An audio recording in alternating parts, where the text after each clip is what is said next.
कवी प्रवेश show YouTube channel हार्दिक स्वागत. निवडणुका संपल्या. काल तर अचंबित करणारा निकालसुद्धा लागला. आता ह्याच्यावरच्या प्रतिक्रिया देण्यासाठी भरपूर बुद्धिमान लोक सरसावतील आणि नक्कीच आरोप होतील इलेक्शन कमिशनवर, सिस्टीमवर, EVMवर.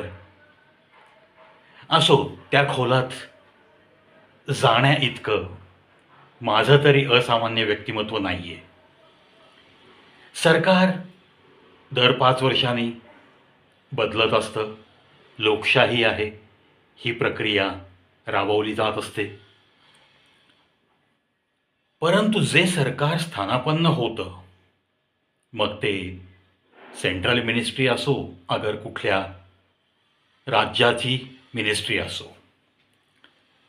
आता विधानसभेचं नवीन सरकार स्थापन करतील. नवा मुख्यमंत्री कदाचित मिळेल आपल्या महाराष्ट्राला. तथापि संपूर्ण भारतभर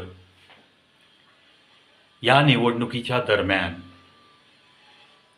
एका प्रश्नाकडं संपूर्णपणे डोळेझाक झालेली आहे. एक सामान्य नागरिक परंतु थोडीशी जागरूकता घेऊन जगणारा व्यक्ती म्हणून मी आजचा हा व्हिडिओ बनवतोय. कोणता ज्वलंत प्रश्न आहे? अहो, शेतकऱ्यांच्या आत्महत्या जसा हा एक सेन्सिटिव्ह सब्जेक्ट म्हणून गणला जातो, अर्थातच आत्महत्या ही कोणत्याही कुटुंबात घडो, संवेदनशील मनाला ती चटका लावून जाणारीच असते. शेतकऱ्यांच्या घरामध्ये कर्जामुळे आत्महत्या होतात म्हणून सरकारने बऱ्याच योजनासुद्धा आणल्या. तथापि आजही काही राज्यांमध्ये जेव्हा पेरणीचा हंगाम येतो, पेरणी झाल्यानंतर जे काही खत द्यावं लागतं, त्या खतांच्या पिशव्या मिळवण्यासाठी सुद्धा या गरीब शेतकऱ्याला धक्काबुक्की करत रांगाच्या रांगा लावाव्या लागतात. या परिस्थितीमध्ये सुद्धा बदल घडवून आणता येत नाही. भली भली सरकार झाली, 77 वर्ष झाली आता. हा तर प्रश्न ज्वलंत आहेच आहे. शेतकऱ्यांच्या आत्महत्या बंदच झाल्या पाहिजेत, कमी झाल्या पाहिजेत. हा शब्द मी वापरत नाहीये. बंदच झाल्या पाहिजेत, इतकं त्या वर्गाकडे लक्ष दिलं गेलं पाहिजे. दुसरा हा ज्वलंत प्रश्न जो कधीही चर्चेला आला नाही निवडणुकीदरम्यान, प्रचारादरम्यान, तो म्हणजे शाळकरी आणि कॉलेजच्या विद्यार्थ्यांच्या होणाऱ्या आत्महत्या. मित्रांनो, सर्वेचा रिपोर्ट सांगतो. एका नामवर संस्थेने हा केलेला सर्वे आहे.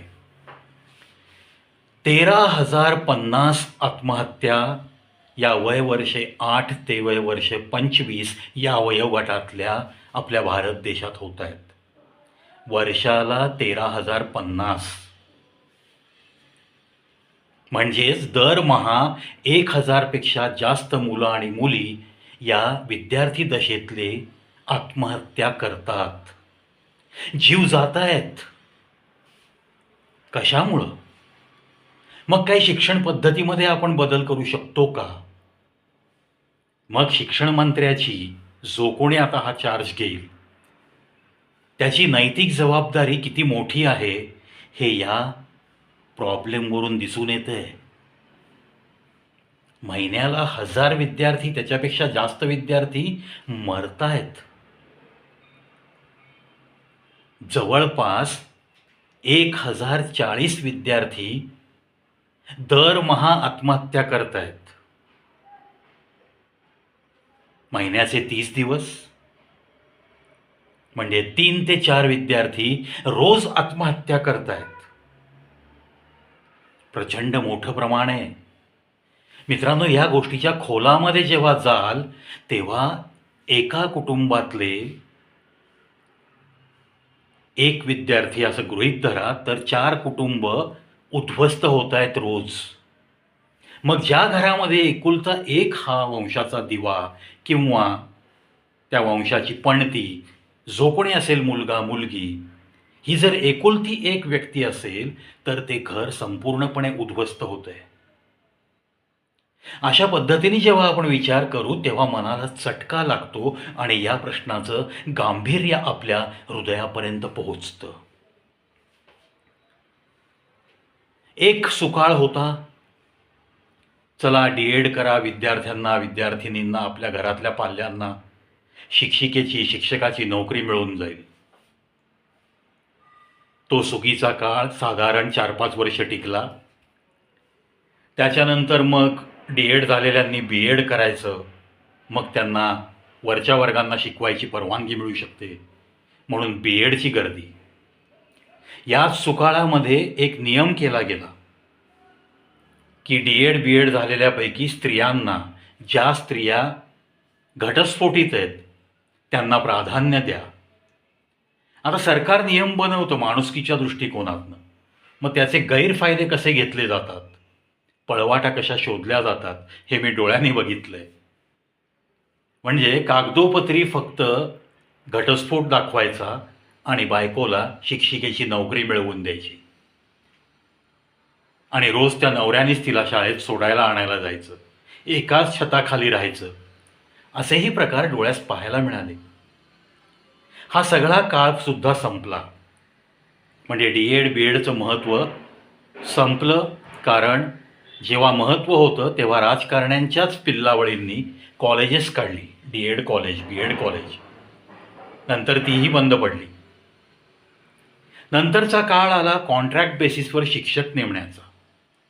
कुठल्याही संस्थांना, अर्थात या राजकारण्यांच्याच बेनामी संस्था, भरपूर शैक्षणिक संस्था तुम्हा आम्हाला भारत देशभर पाहायला मिळतात. अगदी शाळेपासून ते इंजिनिअरिंग मेडिकल कॉलेजपर्यंत तुम्ही नीट सर्वे केलात, अगदी खुल्या नजरेने जर तुम्ही या गोष्टींकडे पाहायला शिकलात तर तुम्हाला नक्कीच हे प्रमाण किती मोठं आहे हे लक्षात येईल. मग अशा संस्थांमध्ये नोकऱ्या कोणाला मिळणार? जे या नेते लोकांची हुजरेगिरी करतात आणि 4 पैसे देण्यास तयार असतात, अशाच लोकांना नोकऱ्या मिळू लागल्या. त्यानंतर हा कॉन्ट्रॅक्ट बेसिसचा जमाना आला. हे कॉन्ट्रॅक्ट बेसिसवर सुद्धा कोणाला नोकऱ्या मिळत आहेत? जी लोक ती नोकरी मिळवण्यासाठी 2-5 लाख रुपये देऊ शकतात, ज्यांच्या घरची ही ऐपत आहे, अशाच लोकांना त्या नोकऱ्या मिळू लागल्या. बाकीचे लोक हताश होऊन, फ्रस्ट्रेट होऊन डिप्रेशनमध्ये जाऊ लागले आणि त्याचीच परिणती शेवटी आत्महत्येमध्ये होऊ लागली. मग ह्याला जबाबदार नक्की कोण? ठीक आहे, लोकसंख्येच्या प्रमाणात जॉब अवेलेबिलिटी तेवढी नसणार आहे, कॉम्पिटिशनचं युग आहे. यातून मग जो सरस ठरेल, मेरिटमध्ये येईल. आता मेरिट या शब्दाला या जगामध्ये किती अर्थ राहिला आहे हा सुद्धा संशोधनाचा विषय आहे.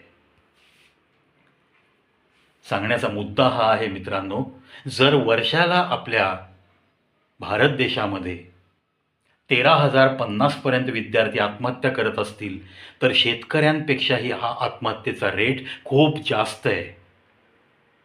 मग याच्याविषयी का बरं कोणी काही बोलत नाही? प्रचारादरम्यान हा मुद्दा का बरं नाही उठवला गेला? आता अशी ही गोष्ट राहिली नाही आहे की राजकारणामध्ये अडाणी माणसंच आहेत. Mostly 95% are qualified persons. नुकतंच आपल्या ह्या महाराष्ट्राच्या विजयानंतर आपल्या सन्माननीय पंतप्रधानांचं भाषण ऐकण्यात आलं. त्यांनी उल्लेख केला की मी लाल किल्ल्यावरनं सांगितलं होतं की जवळपास 1 लाख युवकांना मला राजकारणात आणायचं आहे. हा मुद्दा ठीक आहे, त्याच्यामागचा विचार ठीक आहे, खूप चांगला विचार आहे. परिवारवाद संपुष्टात आला पाहिजे, त्याच घराण्यांकडे खुर्ची गेली नाही पाहिजे, त्याच घराण्याची लोक एखाद्या पक्षाचे अध्यक्ष म्हणून 60-70 वर्ष मिरवली नाही पाहिजेत. ही भूमिका अतिशय चांगली आहे. परंतु 1 लाख युवकांना, युवतींना राजकारणात आणण्याचा हा विचार करण्याच्या आधी या ज्या आत्महत्या घडतायत ना युवकांच्या, त्याच्याकडे लक्ष केंद्रित केलं तर नक्कीच काहीतरी भारत देशाला उज्ज्वल भवितव्य असं म्हणायला हरकत नाही. मित्रांनो, ज्या घरातला एखादा युवक, एखादी युवती आत्महत्या करते आणि त्यातून जर ते एकुलते एक अपत्य असेल, तर त्या घरातल्या आई-वडिलांचा आकांत हा तुमचे हृदय पिळवटून टाकणारा असतो. अगदी 2-4 विद्यार्थ्यांमधला, 2-4 मुलां-मुलींमधला सुद्धा एखाद्या कुटुंबातला एखादा जर शाळकरी विद्यार्थी, कॉलेजला जाणारा विद्यार्थी किंवा विद्यार्थिनी हिने आत्महत्या केली, तरी त्या कुटुंबाचं दुःख हे अतिशय अनावर असं दुःख असतं. पाहू शकत नाही तुम्ही तो आकांत. मग हा होतोय ना, दर महिन्याला 4 कुटुंबामध्ये हा आकांत कंपल्सरी होतोय. मग हा प्रश्न मोठा नाही का? या प्रश्नाला कोणीतरी नक्कीच वाचा फोडली पाहिजे. येणाऱ्या प्रत्येक राज्याच्या शैक्षणिक मंत्र्याला मी आव्हान करीन की या आव्हानाचा सामना कसा करायचा, याच्यासाठी एक तुमच्यासमोर विजन पाहिजे, एक उद्दिष्ट पाहिजे. त्या उद्दिष्टाला धरून तुम्ही या शैक्षणिक क्षेत्रात काय काम करू शकता, हे तुम्ही या जनतेला चांगल्या रीतीने दाखवून द्याल, अशीच अपेक्षा करतो. प्रश्न अतिशय गंभीर प्रश्न आहे. शेतकऱ्यांच्या होणाऱ्या आत्महत्यांना मी कमी मानतो असं समजू नका. त्याही बंदच झाल्या पाहिजेत. पण प्रकर्षाने जी युवा पिढी आहे, त्यांचं भवितव्य काय आहे? व्यवसायाभिमुख शिक्षण सगळीकडे सुरू झालेलं आहे. विद्यार्थ्यांना पण मी नम्र विनंती करतो, प्रत्येक परीक्षा ही तुमची शेवटची परीक्षा नसते मित्रांनो. माझ्या या सगळ्या लहान मित्रमैत्रिणींना मी नम्र विनंती करतो, कोणत्याही फेल्युअरला घाबरून जाऊन तुम्ही आत्महत्येसारखा पर्याय नका निवडू. जगामध्ये अनेक मार्ग आहेत. तुमच्या खाली बघायला शिका. ज्याचं शिक्षणच नाही आहे तो पण जगतोय ना, काही ना काही करतोय, काही ना काही तो माइंड अप्लाय करतोय. त्यामुळं तुमच्यापेक्षा खाली कोण आहेत त्यांच्याकडे बघून थोडीशी उमेद मिळवण्याची तुम्ही संधी असते ती घालवू नका. जीवन अनमोल आहे. एकदाच मिळतो हा मनुष्य जन्म. काहीतरी तुम्हाला करून दाखवायचं आहे. त्या काहीतरीमध्ये आत्महत्या करून दाखवणं हे नका इन्व्हॉल्व करू. दुसरी एक प्रकर्षाने या शैक्षणिक क्षेत्रात दिसणारी गोष्ट, इतके युवक जेव्हा बेरोजगार दिसत असून क्वालिफाईड माणसं मिळत असताना सुद्धा काही संस्था, मग त्या कोणाच्याही असोत, खाजगी कोणाच्या मालकीच्या असो किंवा राजकारण्यांच्या कार्यकर्त्यांच्या असो किंवा अजून कोणी शिक्षण सम्राटाच्या असोत, त्यांना हात जोडून मी विनंती करेन की जेव्हा इतका मोठा युवक ज्याच्यापुढं आयुष्य अजून मांडून ठेवलेलं आहे, 27-28 वयापर्यंत तो सेटल होत नाही despite of his high qualification, अशी परिस्थिती तुमच्या भारत देशात असताना सुद्धा तुम्ही गलेलठ्ठ पेन्शन घेणाऱ्या माणसांना कॉन्ट्रॅक्ट बेसिसवर शिक्षक म्हणून का नेमता? म्हणजे एखाद्या माणसाने पेन्शन पण कमवायची आणि कॉन्ट्रॅक्ट बेसिसवर लेक्चरर म्हणून जाऊन रोज 2,000 रुपये तिथेही कमवायचे. का नको एखाद्या युवकाला तिथे इन्व्हॉल्व करून घेत आहेत? काय युवकांकडे इंटेलिजन्स नाही आहे? काय तरुणींकडे काही क्वालिफिकेशनचा त्यांचा काही बाज नाही आहे? असतो. भरपूर क्वालिफाईड लोक जगामध्ये मिळू शकतात. थोडीशी या प्रशासनाने अशी काही नियमावली जरी बनवली ना, तरी या संस्थांवरती अशा पद्धतीने चाप लागल्यास मला असं वाटतं कित्येक युवक आणि युवतींना ॲटलिस्ट कॉन्ट्रॅक्च्युअल बेसिसवरती या क्षेत्रामध्ये नोकऱ्या मिळू लागतील. मी एकाच क्षेत्राचा हा उल्लेख केला आहे. हीच गोष्ट अनेक क्षेत्रात लागू करता येते.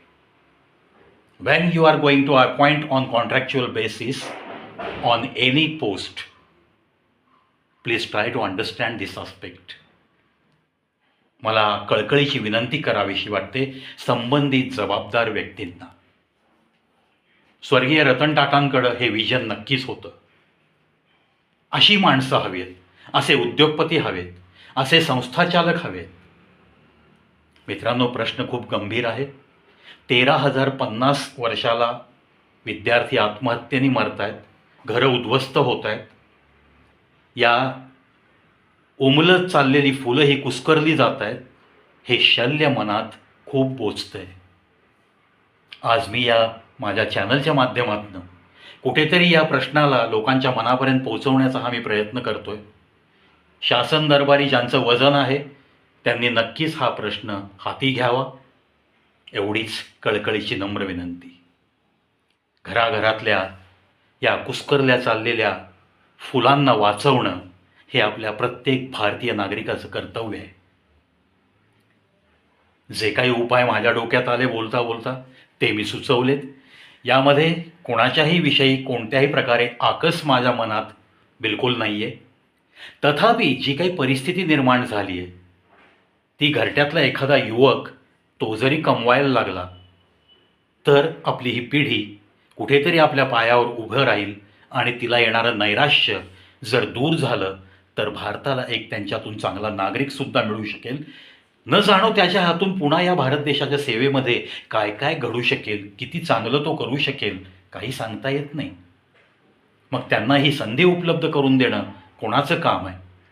या सरकारचं काम आहे, या प्रशासकीय अधिकाऱ्यांची कामं आहेत, या मंत्र्यांची कामं आहेत की तुमच्या योजना, तुमची नियमावली अशी काही हवी आहे की नुसतंच 1,00,000 युवकांना राजकारणात आणतो म्हणून प्रतिज्ञा करून काही होणार नाही आहे. तुम्ही आणाल राजकारणात, त्या 1,000 पैकी किती लोकांना तिकीटं मिळणार आहेत? आणि मग शेकडो लोकांनी काय सतरंजा उचलायच्या आणि खुर्च्या मांडायच्या का?